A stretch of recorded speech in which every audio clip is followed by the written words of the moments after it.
Well, hello and welcome once again to the Waters and Stanton video channel. This is a video really to compare a dipole with a Yagi. I thought it would be rather fun to actually compare what the difference is between a simple dipole and a Yagi. It may be that you've got a dipole and you're thinking of upgrading to a Yagi, or it may be that you've got a dipole and you wish you could have a Yagi but you haven't got room, or you haven't got the facilities to install a Yagi for various reasons. Maybe the neighbours, maybe restrictions, or maybe your own personal preference. So whichever one of those areas you fall into, I thought it would be a good idea just to have a look and see what the difference is between a dipole and a Yagi.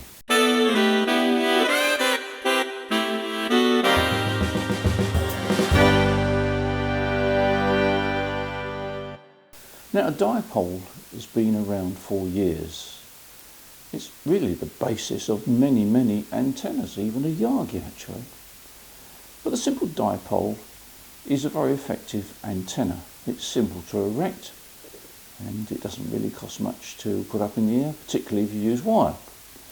The impedance, the centre impedance of the dipole is around about 70 ohms, but it does come a bit lower as it moves around height above ground, and it can come down to around about 55 to 60 ohms. But basically it's not a bad match for 50 ohm coax cable. You will get a bit of VSWR on it because 50 ohm coax cable is not a perfect match for the centre of a dipole, but we're talking about a very small error in matching. You probably get something like about 1.2 to 1 VSWR. Now you may say, okay, well actually I've got a perfect match. Well, if you measure your VSWR at the end of the coax when it goes into the transceiver, you've got a bit of loss on the coax, and yes, you'll see a perfect match or near perfect match. It doesn't really matter. It's a good match. So we've got an antenna that is a good match.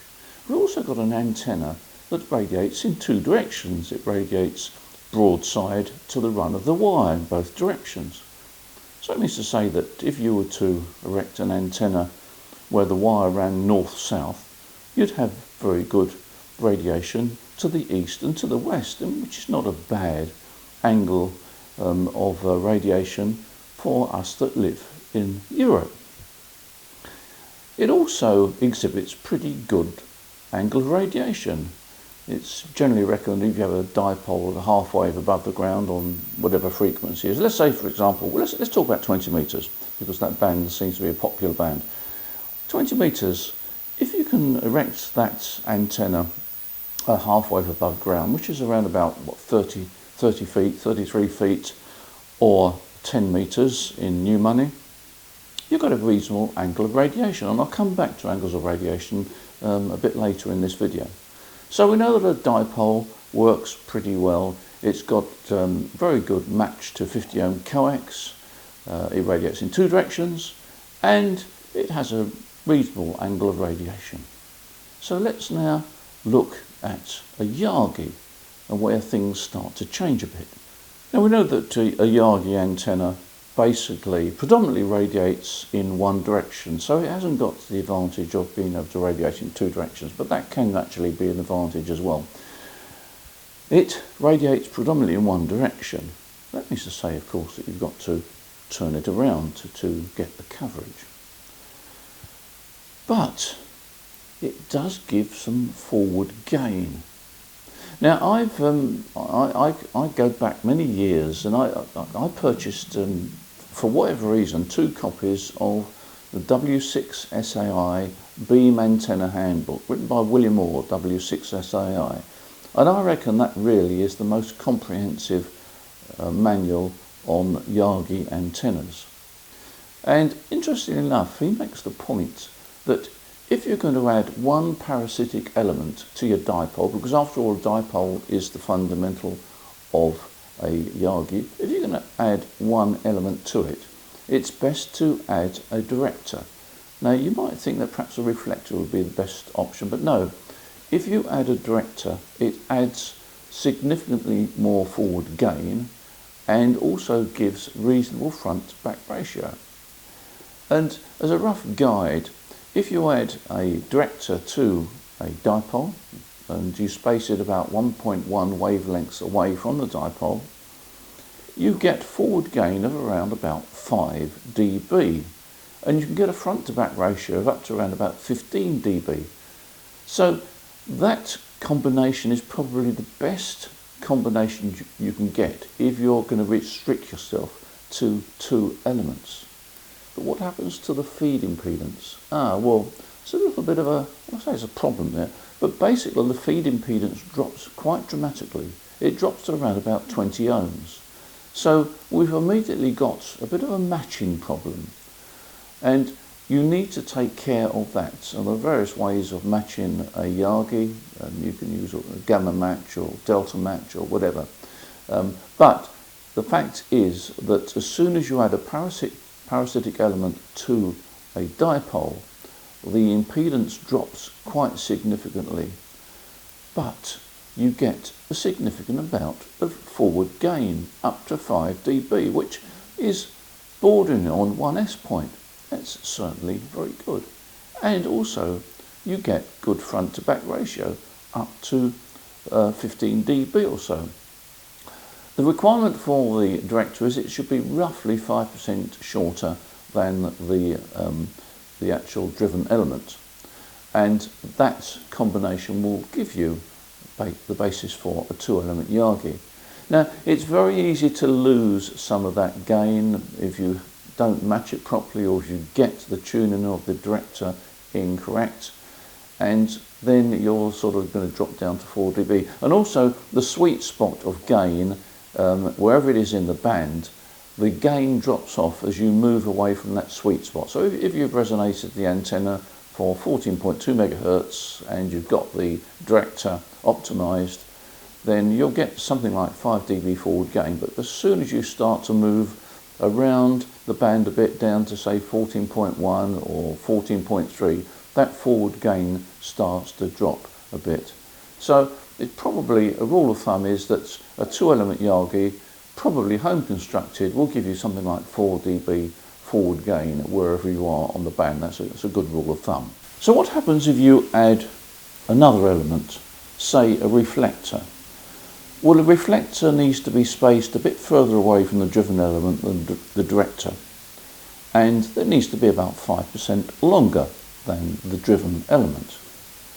If that beam is constructed correctly and all measurements are about right, and you've taken care of the matching system at the centre of the dipole, you'll get a forward gain of around about 8 dB. And you'll get a front to back ratio something in excess of 20 dB, which is quite respectable. And that's why I suppose a 3-element Yagi is quite a popular Yagi, because it gives you nearly 1.5 S points forward gain. It gives you something like 20 dB or so of front to back ratio. Compare that with the dipole, so you can see the advantage. Now, there is a term that you may have come across. It seems to be more in VHF for Yagis, but I have seen it in HF specifications, and that says that this is a low noise antenna. What actually is a low noise antenna? I think in some cases it's been used as a marketing ploy. This is a low noise antenna. So you're going to put this Yagi up and you're going to have less noise. The reason it's described as a low noise antenna, quite simply, is that it receives signals predominantly in one direction. That means to say that signals from the rear are well suppressed, and you might call that noise. Signals either side of the Yagi are well suppressed, better suppressed indeed. And so if your Yagi is pointing north, you're going to get good suppression from the south, and you're not going to get too much signal from the east or the west. So that is the reason they call it a low noise antenna, because it's only receiving signals in one direction. It doesn't necessarily mean that if you've got a noise problem, it's going to disappear with a Yagi. The chances are that in some directions the Yagi will actually have less noise, but it could be that in other directions it has a bit more noise. Now let's talk about angles of radiation, because we know that the angle of radiation, the angle at which the signal leaves your antenna, or the angle at which the antenna is receiving signals, because don't forget the gain of a Yagi is reciprocated on receive as well. So not only have you got a forward gain on the 3 element of 8 dB, but the signals coming in the direction you pointed your antenna in are going to be 8 dB stronger, thereabouts. So angle of radiation is quite important, and we know that as a general rule of thumb, the lower the angle of radiation, the further the signal will travel, or the further the antenna will receive signals from. In other words, it's reciprocated again, like power. That if, for example, the optimum angle of radiation is 25 degrees for a particular dx, then that will also favour signals coming from that area as well. So it's not only putting your signals in that far point, it's also receiving signals from that far point. Now, there is a myth which I think probably some will think or believe, or perhaps have been told, that a Yagi gives a lower angle of radiation than a dipole. Well, in actual fact, that's not the case at all. The angle of radiation of a dipole, the lowest angle of radiation from a dipole, or rather the lowest angle of radiation from a Yagi, is exactly the same angle as radiation from a dipole at the same height. So in other words, if you have your dipole at 33 feet or 10 meters above the ground, and you replace it with a Yagi at the same height, the angle of radiation leaving that antenna is exactly the same. There is no improvement in angle of radiation when you erect a Yagi. So perhaps some of you have been told that a Yagi gives you a lower angle of radiation and therefore more DX. That's not the case. And it's interesting because in the beam antenna handbook written by W6SAI, he makes that rather important point that the angle of radiation from a Yagi is identical to that of a dipole. And that is quite an important feature, I think, because if you're thinking of upgrading to a Yagi, the only advantage is forward gain and front to back ratio, and of course directivity. There is no advantage in the angle at which the signal leaves the antenna. But I will, towards the end of this video, come back to angles of radiation. So where are we with a Yagi antenna? Well, I think the Yagi antenna certainly has, it's going to give you 1.5 S points gain if you get a 3 element Yagi. It's going to give you front to back ratio, which is great. It's not going to improve your angle of radiation, but of course there are costs. If you're going to install a Yagi, almost certainly you'll want it on some form of tower, unless you happen to be lucky and have a flat roof, sort of 3 or 4 floors up and access to it. You can put it on a short, perhaps mast, whatever. But really and truly, you need some sort of tower, because if you put it on a mast, you're going to have guys, and fairly strong guys, supporting it. That's going to take up room in the garden, etc. It's going to cause problems and moving around. You've got guys all over the place. So there's no two ways about it. A tower is better, and a telescopic tower is favoured, because don't forget that a Yagi is much more prone to be blown about in gales than your simple dipole hanging up between 2 trees. So you do need a tower of some sort. That is a significant cost. You also need to factor into it the cost of the rotator. Depending on the size of the antenna, depends on the rotator. But you're probably going to spend, I don't know, £400 or £500, perhaps $600 or $700 on a decent rotator. And don't forget that if you're going to buy a rotator, don't sort of try and sort of cut the cost too much, because the penalty will be that rotator will probably strip in the gale, the gears will strip, and you'll have to replace it. So it's well worth investing in a reasonable rotator. So putting a Yagi up is a significant cost, and that probably is one of the reasons why some people will not be able to put a Yagi up, because they just can't afford it. And the fact that a dipole is so simple does mean to say, well, wait a minute, the dipole's so simple, and I'm only going to lose 8 dB of gain. All right, 8 dB is quite a lot, but yeah, I could make that up by increasing the power. And that's true, you can. If you've got a dipole and you're running 100 watts, and if you go to a Yagi and you've got 8 dB of forward gain, what you're gonna do, you're gonna quadruple your power. The 100 watts is going to become like 400 or 500 watts with a 3-element Yagi. But it does mean to say that if you increase your power in your dipole from 100 watts to 400 or 500 watts, you're getting the same effective radiated power as you would if you were running 100 watts into a Yagi. So you can make up some of the loss by increasing the power. Now, of course, you don't benefit from the front to back ratio, you don't benefit from the gain on receive. But the fact is that if you're trying to radiate a signal in a particular direction, you can probably match the guy with a 3-element Yagi by running with a 3-element Yagi running 100 watts. You can probably match it by running 500 watts or so to a dipole. So let's now take a look at angles of radiation, because that really is very important for HF operation. Referring back to the beam antenna handbook written by William Moore, it was in the late 50s, I think he wrote it, or maybe the early 60s. I think it was the late 50s, early 60s. All the polar diagrams in there, all the angles of radiation have been derived from actual field tests.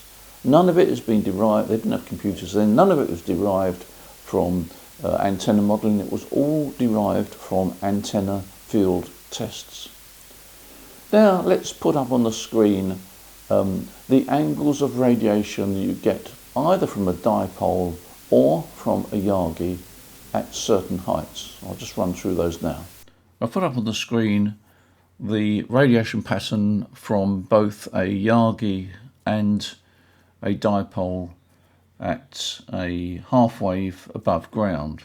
The dotted line is the dipole, but you can see that in the forward direction of the beam, which is 32 degrees, the peak angle of radiation is 32 degrees, both on the dipole and the Yagi, but of course the Yagi's got gain, as you can see. But it does underline the point that the Yagi and the dipole have identical angles of radiation at the same height above the ground.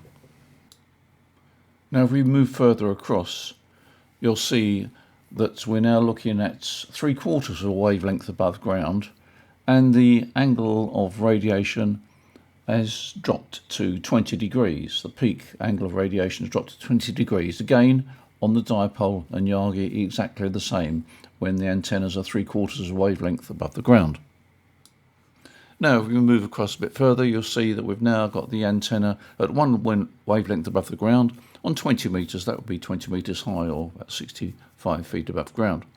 And the angle of radiation now is 15 degrees, both on a dipole and a Yagi. These are all taken from the W6SAI handbook. And if we look at the multiplication factor for an antenna, a horizontal antenna, which is 2 wavelengths above the ground, which for 20 metres would be, 120 feet or so, you'll see that the lowest angle of radiation is 10 degrees. So none of these top DXs have got radiation angles much lower than 15 degrees. So you see that the lowest angle of radiation you'll get with a dipole or with a Yagi is 10 degrees, which is pretty low.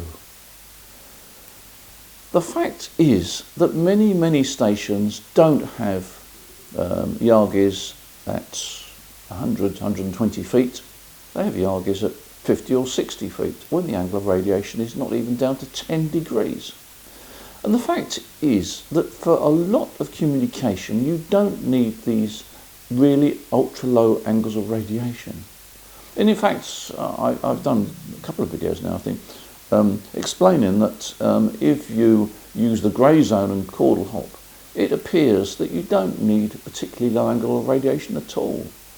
It's the angle at which the signal enters the ionosphere and is bounced around and comes out on the other side of the world.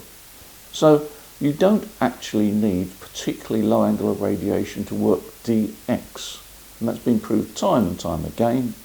And as I say, if you look at the angles of radiation published by William Orr, they were field tests, not antenna modelling. There were field tests. The angle of radiation for a typical Yagi is probably around about 15 degrees, and it works extremely well. And don't forget that the same angle of radiation you'll get from your dipole at the height. So, in summary, a Yagi is certainly something to yearn for if you can afford it, if you've got the space. But it doesn't mean to say that you can't work a lot of DX on a dipole. A dipole has the same angle of radiation. A dipole is only about 1.5 S points down on a Yagi. It doesn't have the sort of noise reduction from the signals in the rear, but it is capable of working DX, and it can be very cheap. A dipole can be erected between two trees, a length of wire, a bit of coax cable. In fact, with a dipole, you can get away without anything matching the centre impedance. I know there's a bit of a mismatch, but if you put a line isolator by winding about 10 or 12 turns of coax around a ferrite core as it goes into the centre of the dipole, that acts as a one-to-one balun, and it stops the common mode current flowing down the antenna. So there we are. I hope that's enlightened you. I hope it's given you some encouragement to carry on with your dipole if indeed that's what you want to do. If on the other hand you want to go out to a Yagi, and good luck to you. It's great. I had a 3-element Yagi way back now, and it was great fun. It's good to be able to turn that antenna in a particular direction and hear the signals come up. But don't despair if you haven't got the cash, you haven't got the garden size, you haven't got the permission, etc., etc. Don't despair. A dipole does work, and it works pretty well. So thank you for watching this video, much appreciated. I do appreciate you watching all these videos, and it's great to get the feedback from you guys, and we will continue doing these videos. Don't forget that we ship goods all over the world. I get lots of comments from guys, particularly from stateside across the pond. Yeah, we do ship goods all over the world. Generally speaking, it'll take 3 or 4 days for the States, perhaps 3 days for the stateside. Down to Australia and New Zealand, it takes about 5 days. But nevertheless, you'll get the goods, and you'll get our service. Have a look at our website and see what you need. Don't be frightened to pick up the phone. We do deals, only got to pick up the phone, ask what the best price is. We do part exchange, pick up the phone, we'll give you a part exchange price, and that new gear could be on your desk within days. So there we are. In the meantime, I do appreciate you supporting this channel. Don't forget to press the subscribe button, and in the meantime, enjoy your ham radio, you take care, and as usual, I look forward to seeing you in the next video. Bye for now.